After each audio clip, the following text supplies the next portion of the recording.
9 o'clock. You've done the bath, read the book, and filled the water cup. But now your child is sitting up in bed, eyes wide, pointing at the closet in sheer terror. So you do what any loving parent would do. You kneel down, use your calmest voice, and declare that monsters are not real.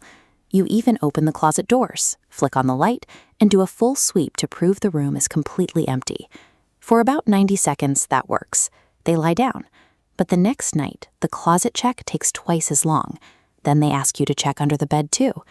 The exact strategy meant to soothe them is somehow making the bedtime battle worse.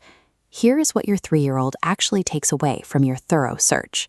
You heard a claim about the world, and you went to verify it. But to your child, the fact that a grown adult took the threat seriously enough to get up and investigate means the monster is a legitimate physical threat. You meant to close the case.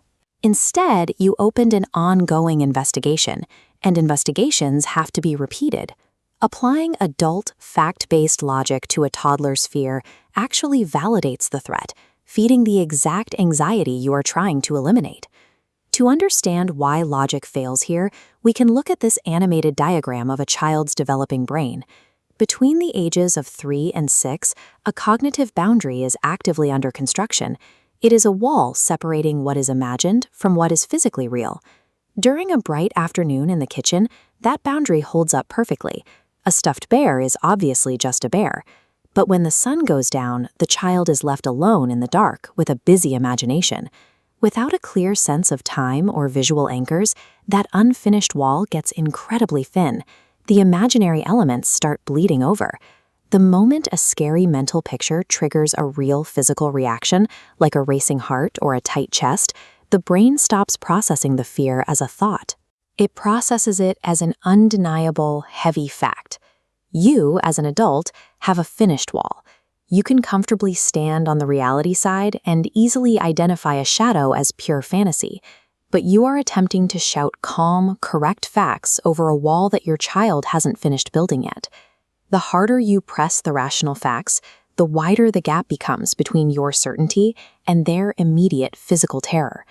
Because the logic doesn't land, your child is left entirely alone with their fear. This creates a critical translation error between you and your toddler. When they say there is a monster in the closet, they are not posing a scientific hypothesis for you to test. They are using the only vocabulary they have to articulate a raw, overwhelming emotion. When you reply with a sterile fact like monsters aren't real, you miss the emotion entirely.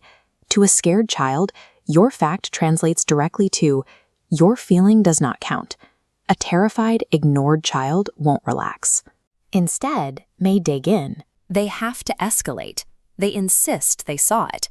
Now you are both stuck in a tense, midnight debate about a creature that was never the actual problem. Let's look at this flowchart, mapping out what researchers call the accommodation loop. Eventually, exhausted parents reach for instant relief. When the child feels fear, the parent rescues them by climbing into their bed or checking the room 4 times. This creates immediate relief, which breeds increased dependence, which ultimately leads to a larger fear tomorrow. Letting them sleep in your bed works in the moment, but every time you rescue them, you send a quiet message. The dark is only survivable if I am here. You take the entire burden of regulating their emotions and place it squarely on your own shoulders. Rearranging your family's sleep schedule around a toddler's anxiety does not make the fear disappear. Over time, it actively sabotages their resilience, teaching them they are entirely incapable of managing difficult feelings on their own. To break that cycle, we have to recognize the ultimate translation error happening at 9 o'clock. Most of the time, the dark is not the actual problem. The dark is simply the environment where a much older, deeper feeling surfaces: separation anxiety. Beneath the panic about the closet, your child is asking you a very specific question. They are asking, are you still there, and am I still safe? The monster is just the messenger delivering that question. Look at the visual contrast here.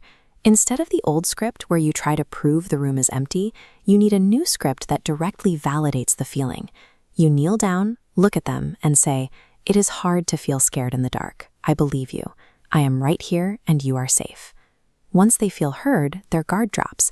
That is when you make a strategic pivot. Instead of handing them a solution, you ask a question. What would help your body feel a little braver?